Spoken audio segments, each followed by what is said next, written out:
Greeting viewers, welcome back with another episode of our weekly news updates. This is Umer from the Pakistan chapter. We appreciate your support and feedback in the recent videos.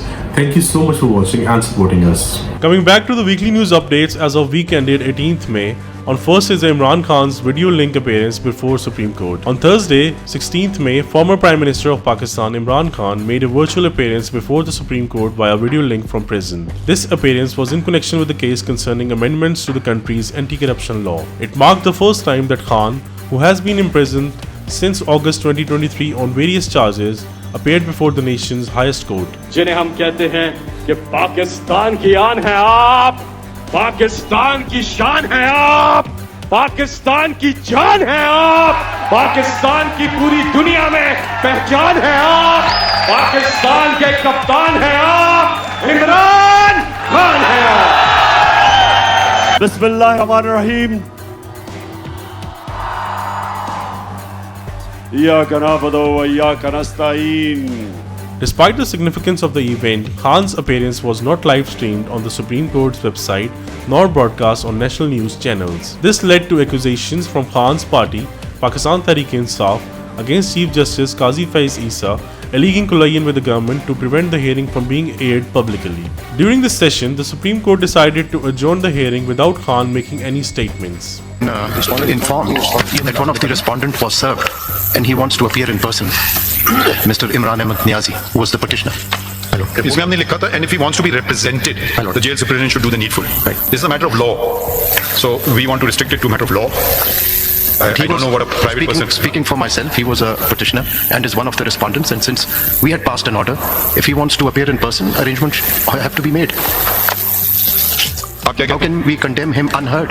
My lord, in the original proceedings, he appeared through counsel. Mr. Khwaja Haris represented him in the original proceedings, and now the matter has come up in appeal.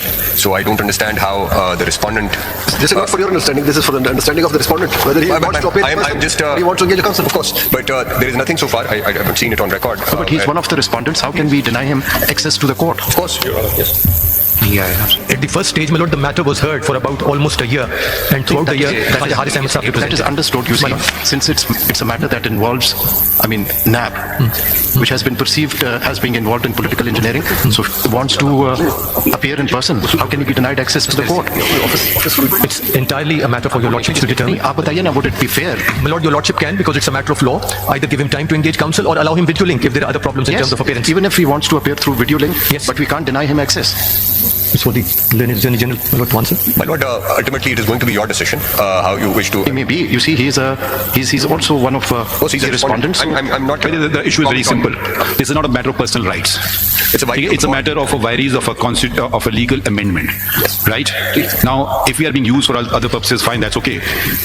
But it's not a matter of individual right or individual I'm affected by this law. And the last order had specifically stated that had set out the reasons in paragraph 5 that it is a matter, and if he wants to be represented, the jail superintendent should do the needful. Okay, now this, where a matter of pure constitutional law and the ultra vires or the intra vires of a amendment is to be sought, will we be assisted by a person who's not a lawyer? On number 2nd is the Dubai Unlocked report issued, which highlights prominent Pakistanis. The Dubai Unlocked report, released on 14th May by the Organized Crime and Corruption Reporting Project, unveils lavish real estate in Dubai owned by prominent Pakistani individuals. The findings reveal that a diverse group of individuals, including politicians, military officials, business tycoons, real estate giants, and even those with criminal backgrounds, have invested in Dubai's luxury property market. The report highlights that nearly 20 billionaires and their relatives collectively own properties valued at over $600 million. Politicians, including Asif Ali Zardari and his children, Hussain Nawaz, son of Nawaz Sharif, spouse of Mohsin Naqvi, General Pervez Musharraf, and many more are included in the list. The United Arab Emirates has become a magnet for global leaders and business figures, largely due to its favorable tax policies, which include no capital gains or income taxes. Dubai's real estate market has also experienced a remarkable appreciation in value, attracting wealthy investors from around the world.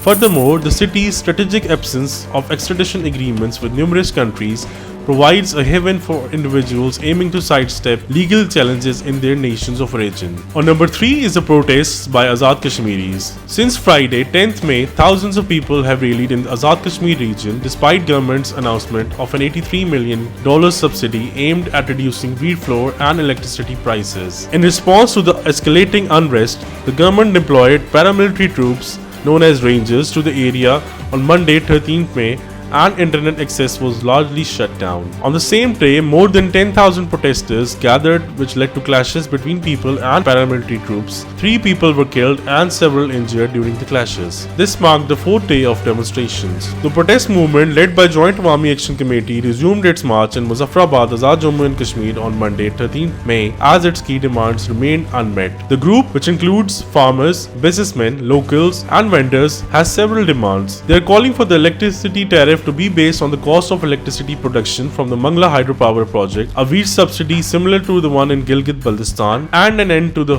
unnecessary perks and privileges of the ruling class and officials. These are some of the key demands from the list of 10. On number 4 is Iran's contract with India over Chabahar Port. India signed a 10-year contract with Iran on Monday, 14th May, to develop and operate the Iranian port of Chabahar. The agreement announced by the Narendra Modi-led government aims to strengthen relations with this strategic Middle Eastern nation. The long-term deal was signed between Indian Ports Global Limited and the Port and Maritime Organization of Iran, according to the authorities from both countries. Under the agreement, the Indian Ports Global Limited will invest approximately $120 million with an additional $250 million in financing, bringing the total contract value to $370 million. As stated by Iranian Minister of Roads and Urban Development. These reports that Iran and India have signed a deal concerning the Chabahar port, I will let the government of India speak to its own foreign policy goals vis-a-vis the Chabahar port, as well as its own bilateral relationship with Iran. I will just say, as it relates to the United States, U.S. sanctions on Iran remain in place and will continue to enforce them. Does that mean including against Indian firms potentially? So broadly, Sean, you've heard us say this in a number of instances. Any entity, anyone considering business deals with Iran, they need to be aware of the potential risk that they are opening themselves up to and the potential risk of sanctions. However, the United States issued a warning shortly after the agreement was signed. The US State Department's principal deputy spokesperson, Vedant Patel, cautioned that anyone considering business deals with Tehran should be aware of the potential risk of sanctions. He added that it is up to Indian government to articulate its foreign policy goals. On number 5 is the Shahbaz Sharif's resignation as president of PMLN. In a significant turn of events, Prime Minister Shahbaz Sharif resigned as the president of Pakistan Muslim League Noon on Monday, 13th of May, creating an opportunity for the party's supreme leader and 3-time former Prime Minister Nawaz Sharif to be re-elected as the party head. Party leader Maryam Aurangzeb confirmed the news in a post on Twitter, which included the Shahbaz Sharif's resignation letter. On number 6 is the Indian elections. For the first time in 3 decades, Kashmir Valley is witnessing a change as election campaign rallies are being held in several areas which were once considered volatile and no-go zones. From Srinagar's Jamia Masjid to Lal Chowk's Ghantaghar, election campaign rallies are being held in every corner of Kashmir region, including areas that used to be infamous for stone pelting and shutdowns. Rebel armed groups and separatist leaders have routinely issued boycott calls ahead of every election. As India votes in its national elections 2024, the voting patterns are shifting. 5 years after Prime Minister Narendra Modi's government revoked the special status of Jammu and Kashmir, abolished its statehood, and placed it under New Delhi's direct control, many in the region now see voting as their primary means of being heard. The election results are set to be announced on June 4th. Approximately 969 million registered voters will participate in this 6-week-long democratic exercise, electing 543 members to the Lok Sabha, the lower house of parliament, in the world's largest democracy. On number 7 is Nakba, also known as Catastrophe. The Nakba, which means Catastrophe in Arabic, refers to the violent expulsion of approximately 3/4 of all Palestinians from their homes and homeland during the establishment of the State of Israel in 1948. Around 750,000 Palestinians were forced to flee or were expelled by Zionist paramilitaries and later by Israel Defense Forces. This traumatic event fractured Palestinian society, leading to the suppression of their culture, identity, and political rights. The Nakba remains a foundational symbol of Palestinian national identity and their ongoing struggle for justice. Palestinians observed Nakba Day on 15th May, commemorating the events one day after Israel's Independence Day.